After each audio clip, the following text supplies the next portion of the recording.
Just about 6 years ago, Minecraft was brought back into the spotlight. A massive wave of nostalgia for the game, combined with its 10th anniversary and coverage by YouTubers, would bring the game back from the dead and usher in a new age of Minecraft. It's 2025 now. Nowadays, you see most modern Minecraft YouTubers focusing more on variety, or still doing Minecraft and just toning it down a tiny bit. And with the amount of new creators jumping into and out of the spotlight, the landscape of the Minecraft scene has changed quite a lot, especially in these last 6 years. So, I think it's time to take another look back through the timeline and see where we started and how we got here. It's 2011. Minecraft have released 2 years prior, and YouTubers have been having a field day with it. The infinite possibility of its sandbox gameplay was captivating to both viewers and creators, allowing for so many different types of content to be produced. From scripted roleplay to animations to mods and music to adventure maps, if you were a fan of any of the creators participating in this new genre of online gaming content, there was something for you to watch. However, our story with Minecraft content starts with 3 important creators: CNanners, DavidAngel64, and Paul Suarez Jr. During 2010, these 3 had individually picked up the game and began a Let's Play series, just going through the game and documented their experience. Paul was first with Survive and Thrive, and then afterwards both CNanners and David Angel would jump into the fray. David Angel, by the way, he did X's Adventures in Minecraft, if you remember that series. And the simplicity of the gameplay plus the chill vibes drew in a lot of viewers into watching these Let's Plays of a game that they had never seen before. Throughout the next year, they would accumulate millions of views from these Minecraft videos, and as the years went on, the space became a lot more crowded. Surrounded by content creators like Captain Sparkles, Yogscast, ISCupquake, DanTDM, Team Crafted, the Syndicate Project, and Stampy, these people would form what many of you would call the OG Minecraft YouTubers, and they made a killing just playing Minecraft in multiple forms: adventure maps, parkour maps, cops and robbers, and Hunger Games. Like I said, anything was on the table. And that anything included Minecraft servers.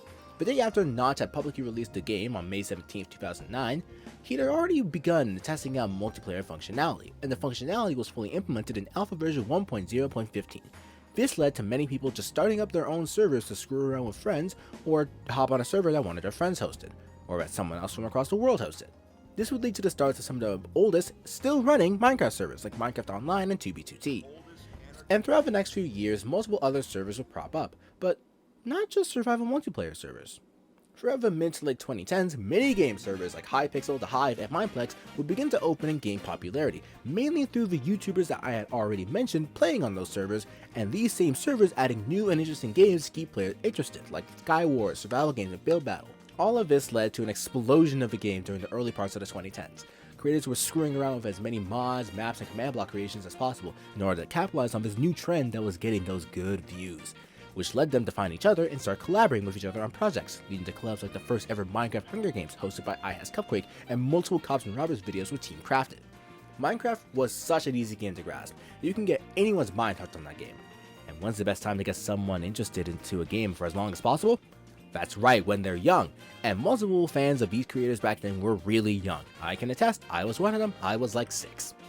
Anyway, these young kids would be absolutely hooked to these creators for hours on end, allowing these channels to grow for the YouTube algorithm, both before and after the algorithm changed in 2012.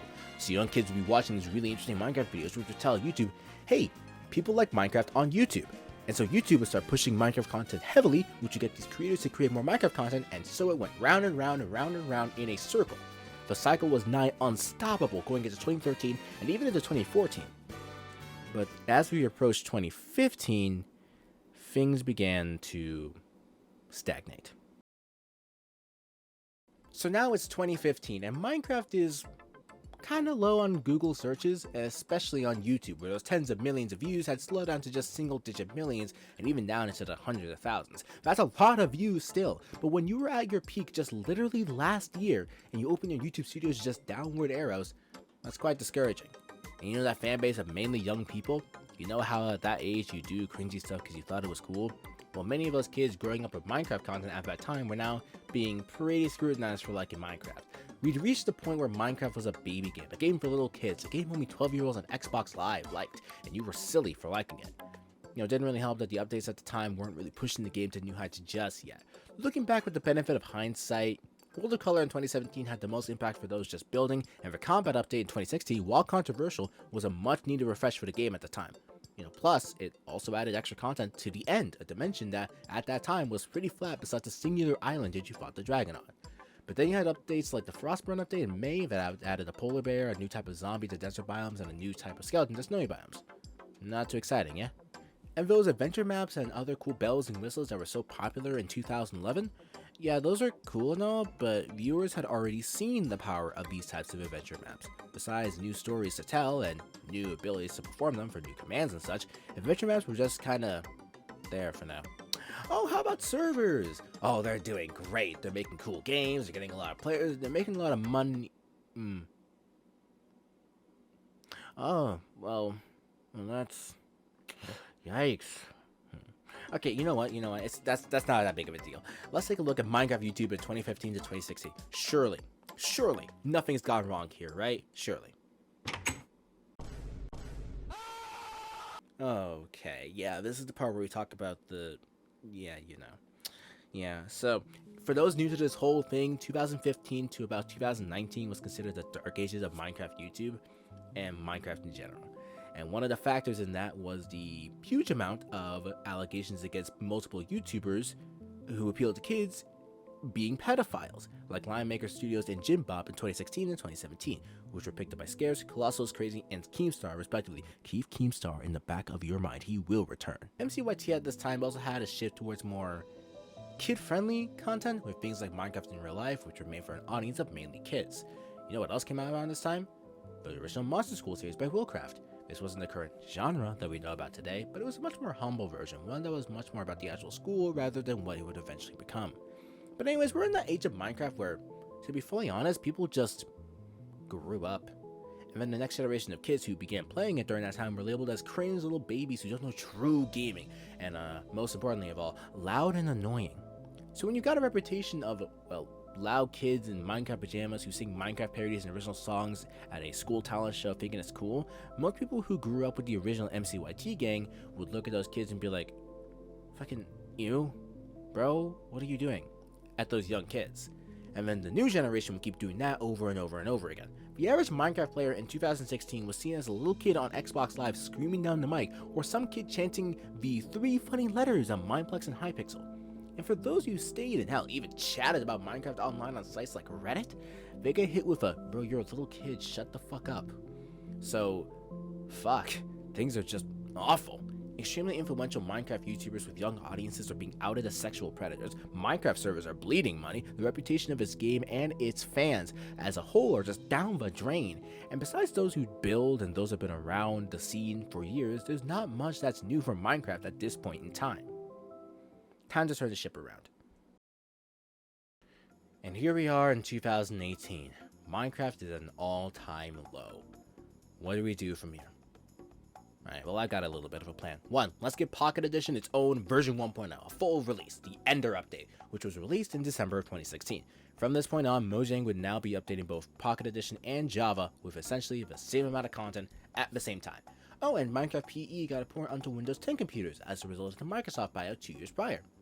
It's also on the Fire TV. And the Apple TV, you know what? Yeah, fuck, this is too much to call it Apple TV Edition and all that jazz, and Fire TV Edition and whatever. These are all just Minecraft now, which is a name they all adopt around 2017 as a result of the Better Together update, and the original version is now called Minecraft Java Edition. Cool, Pocket Edition is now just Bedrock Edition, and it's cool now. Alright, part 2 of my plan. Updates, we give them more stuff. World of Color obviously released in 2017, but by 2018 we got the Aquatic update, which added a bunch of cool new stuff to the sea, like swimming.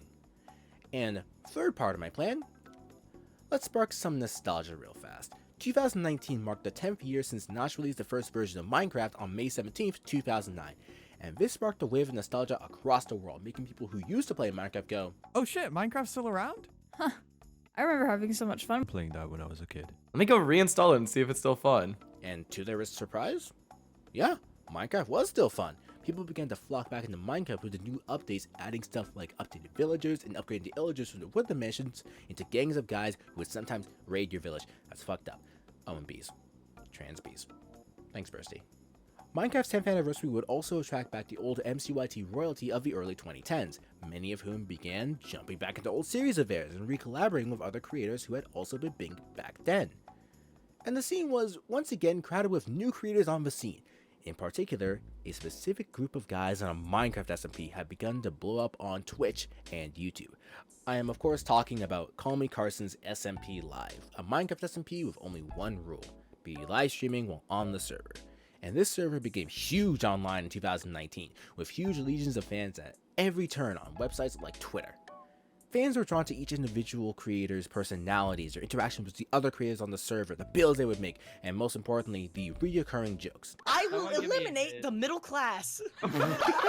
SMPLive became a trend in the Minecraft scene and was propelled super far by the nostalgia that people were feeling around that time. Not to mention the recent series of Minecraft videos by the then #1 subscribed YouTuber PewDiePie, which would cause another push towards Minecraft nostalgia as a result. The creators on SMPLive and the PewDiePie Minecraft series, mixed with jschlatt's a tribute to Minecraft around the exact same time, would ride the wave of nostalgia throughout the next few months. People were starting to reminisce about the good old days where you could just hop on your Xbox 360 and build a random structure in creative mode with the good boys. Man, life is good.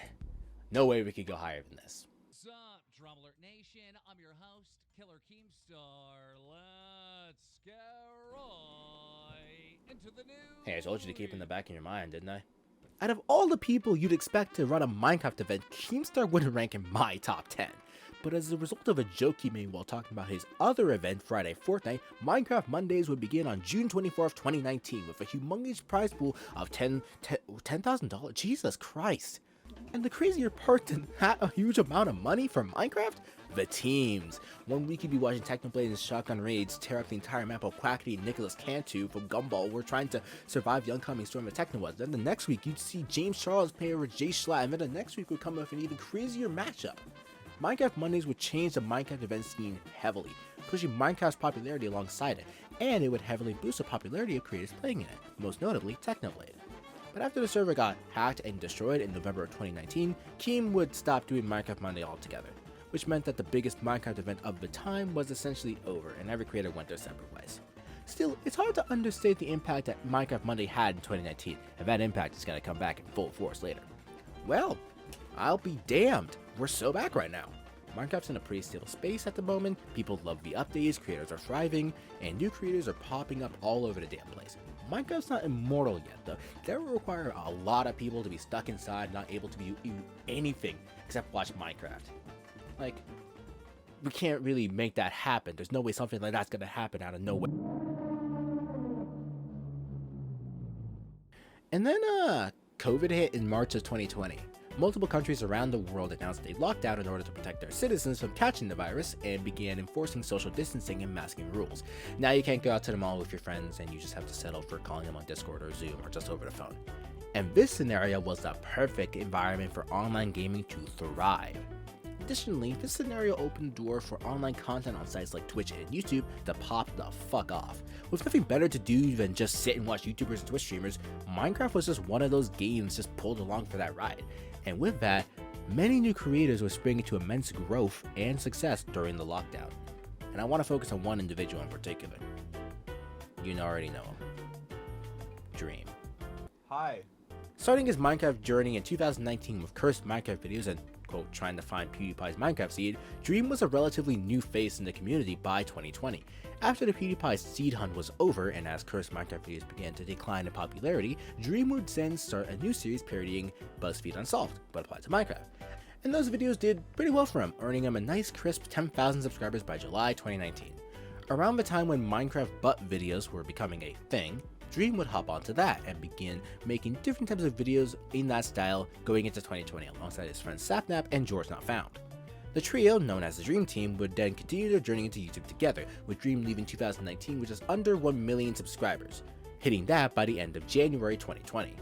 And that was due in part to the multiple interesting ideas he would try out, the most important of which being his Minecraft Manhunt series, where he would have his friend, or friends, hunt him down and stop him from trying to beat Minecraft.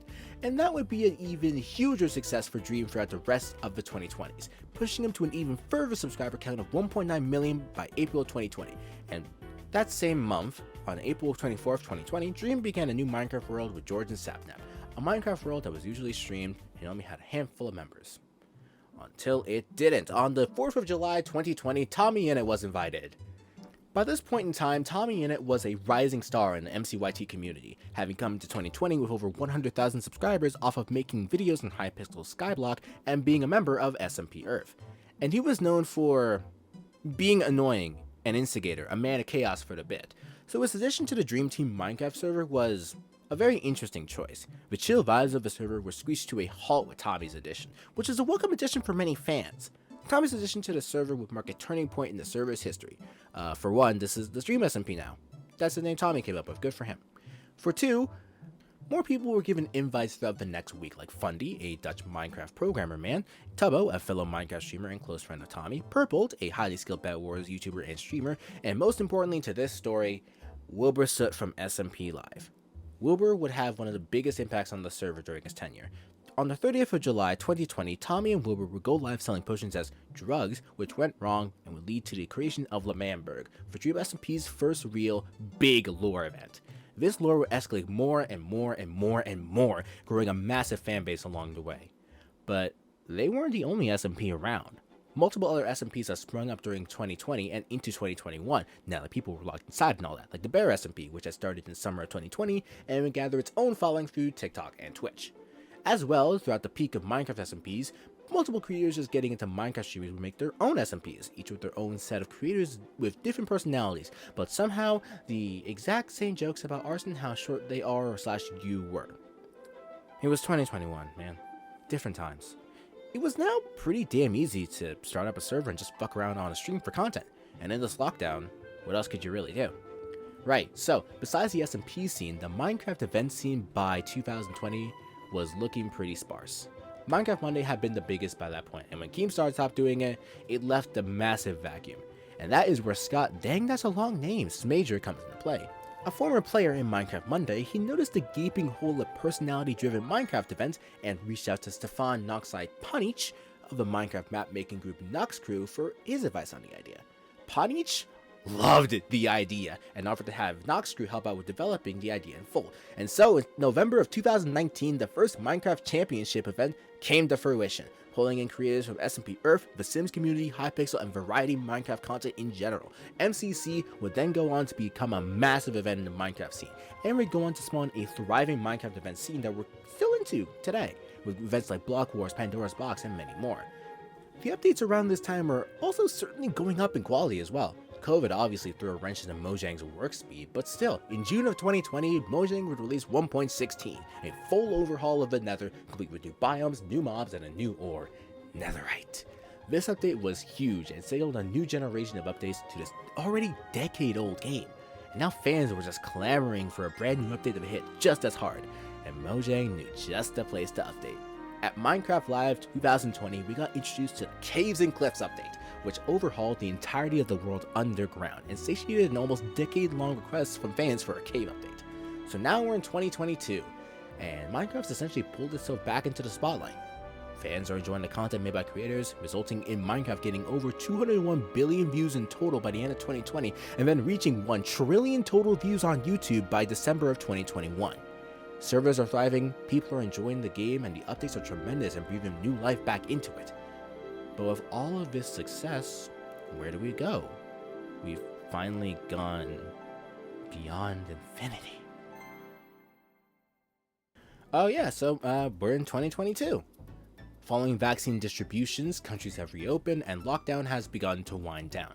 But now Minecraft fans didn't really have as much time to watch their streamers or even play the game that much anymore. Life was back offline. This not only led to a decrease in viewers for the top Minecraft channels of both Twitch and YouTube, but also a decrease in Minecraft content from the big creators themselves. The Dream SMP members have been experimenting with more variety and vlogs around 2021. They were moving on. Minecraft Resurgence in 2020 was, by all accounts, another perfect storm, in tandem with COVID. But it was over, and now it was time for the creators of that time to pass the torch on to a new generation. Chief among them, the Lifesteal SMP. Starting in 2021 and blowing up during their second season later that same year, the Lifesteal SMP rose to immense prominence through their incredible storytelling techniques of each of the members showcased in their videos. The gimmick of the server was simple. If you die, you lose a permanent heart, and if you killed someone, you took a permanent heart from them. Themes of betrayal and angst were familiar to MCYT viewers, but the aspects of unique trapping, heavy untrustworthiness, and intense battles propelled Lifesteal to the forefront of the YouTube space. Mix that all together with some crazy ideas that hadn't been seen on Minecraft YouTube up until that point, and you've got a recipe for an SMP that went extremely far and is still going. But it wasn't just Lifesteal blowing up by this point of torch passing. lore-based servers like Rats SMP and Outsiders began to rise up on sites like Twitter, facilitating massive fan interaction that drove the hype train. As well, servers focused on the same audience that Lifesteal had tapped into were also starting to spring up, like Infuse, Levels, and Brawl, leaning more into storytelling and bombastic spectacle. And in terms of the Minecraft event scene, MCC was still going pretty damn strong, but MCC no longer held the monopoly, as the event space is pretty crowded these days, with events like Block Wars and Pandora's Box offering some pretty strong competition. Alongside them were events like Crown Quest, Fruit Wars, Minecraft Mania, Minecraft Mayhem, and most recently Biome Battle, all offering different games, experiences, and a spectacle that most players hadn't seen in any other event by that point. We're also at that point in time where, while the updates are cool, the way the community reacted to their own perception of Mojang's work ethic was not. And after 1.16 and 1.17 adding massive changes to the game, it's a tiny bit understandable why people will be clamoring for more and more each update. The Caves and Cliffs update, with its bundles, new world gen, new ores, and the like, had to be split into two parts due in part to the pandemic. Which, made sense. The whole lockdown screw with other developers in the gaming world, so it's not that big of a deal. Then came the mob votes, which just stirred up more controversy in the community bit by bit. Starting with the Phantom in 2016, Mojang would ask the community to vote on new mobs to add to the game, and for the first few years they did it. It was pretty chill. Except for the Phantom, the community looks back on that decision with lots of shame. But afterwards, Mojang would continue the votes, engaging the community every time it did a Minecraft Live event. But the community wasn't responding to each mob shown too well, and as with any public-facing poll, a significant amount of people who voted were quite unhappy when their choice wasn't voted in. It also didn't help that some large Minecraft creators began to entice their fans to vote, like how in 2021, Dream would encourage his fanbase to vote for the Glow Squid, which then got into 1.17, which drew a heavy negative reception from the rest of the Minecraft community. But community aside, the updates that Minecraft has gotten these past few years have been pretty good, to be honest. We obviously got Caves and Cliffs Part 2 in 2021, the Wild update introduces to the Deep, Dark, and Wardens in 2022, 1.20 with Archaeology, Cherry Blossom Trees, and Camels, and most recently, 1.21 Tricky Trials in June of 2024. All of which brought new, exciting concepts to this funny game that, at this point, has been around for 15, as of this recording now, 16 years. And with new stuff over the horizon, things are looking pretty exciting. So now, here we finally are. The story of how Minecraft originally became a worldwide phenomenon began to warp and change and somewhat die as the original creators and their fan bases began to grow up, came back from the dead, and how it now continues to be a force to be reckoned with in the online space. From the SMPs to the creators to the updates to the events, Minecraft cemented itself back then, and it has reinforced itself now.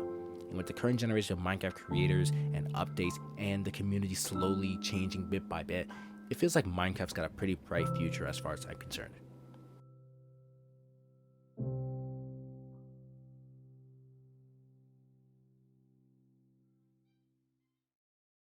Hello, thank you for watching this video. I have a terrible habit of writing something, recording it, forgetting about it, and it now becoming outdated. Can you believe that? Can you believe it? This was written in 2024 when Tricky Trials was the latest update, and now they do drops, and Chase This Guys was pretty big, I'm gonna say. That's crazy. Anyway, thank you for watching this video. If you did enjoy it, please consider subscribing and liking it. I'd appreciate that a lot. Please monetarily support me on Ko-Fi if you think my stuff's worth money. Please come join my Discord server. I like to talk in there sometimes. And yeah, that's about it. Thanks for watching. Hopefully it won't take me 10 trillion years to make the next video. See you soon.